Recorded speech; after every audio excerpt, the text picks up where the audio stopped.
Politico Politica. Politics for everyone.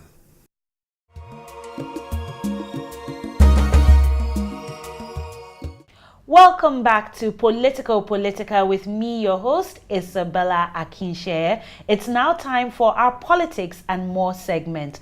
So, Akinwale, when did you decide to join the political race? I have been in the political system for quite some time. 2015, we all chanted and advocated for Buhari because we saw him like, okay, he's the person that will bring in the change. Social media and every other means we used it. But in terms of being a candidate, to be very candid with you, I finally took that decision on the 3rd of September 2018. That was the day I woke up and I looked at the mirror and I was like, dude, take the ticket, go for the ticket. So that's, for me, that was when I got into the game of being, into the race of being a candidate, running. I was an aspirant and then, emerged. So what was that experience like, paying for the form, campaigning for votes? Can you share more about that? Okay, it's quite an experience, to be very candid with you. And just recently, before this interview, I just did a campaign, a rally, a few hours before this interview in Ibadan, my constituency.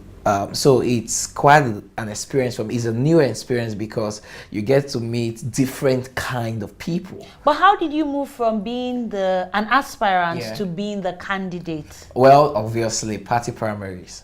Okay, party primaries, because there are obviously other candidates who want to, go for the same position you are vying for, and the party have to, organize a primary to decide who, runs with that ticket. So that's. So did it involve you spending a lot of money buying forms? There's no way you would do politics without spending money. That's the reality anywhere in the world.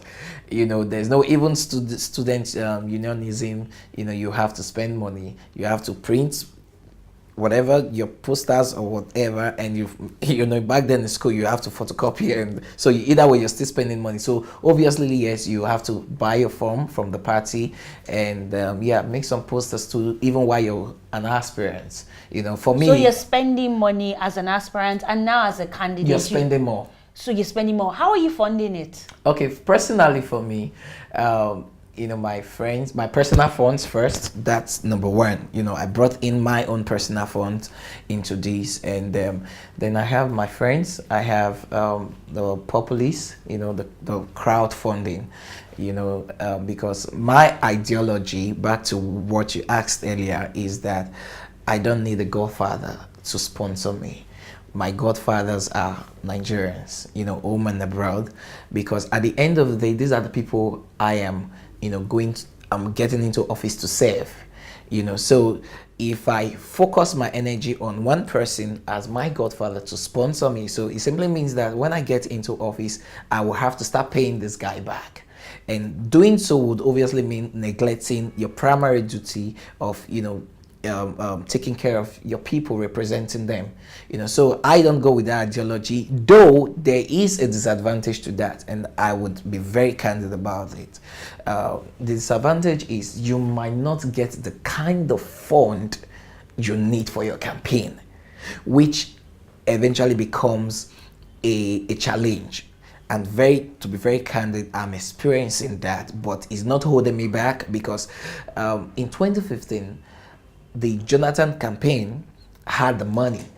The PDP were in power and they had the money to do whatever they want to do to win. But they didn't win. So it's not only about the money. It's not only about the money. It's not only about the money. So my final question will be your age. Have you ever felt that your age has been an issue? Like, how are you able to convince the older people to believe in your candidacy? The time that we're in now in Nigeria, the age is working to my advantage, to be very candid. Because when we go out there for mobilization, we go out there for canvassing of voters, and they're like, wow, you're so young, like you're youth. In Yoruba they say odo, and like, yeah, it's good. We're happy to see that, young guys like you are coming out running and all of that.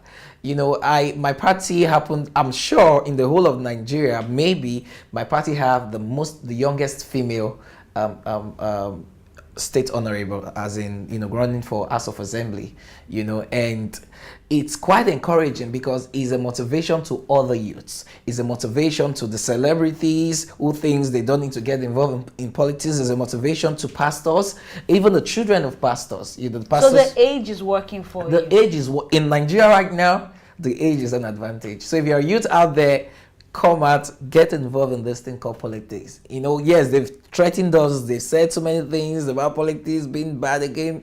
So the reality is this: for you to make a headway, for you to, you know, go from one step to another, especially when you want to go higher, you need to take a higher risk. That's the reality. Okay. Thank you, Akinwale. You're welcome. And that's where we're wrapping up our politics and more segment. But when we return on Politico Politica, it's straight to our project or your segment. Stay with us.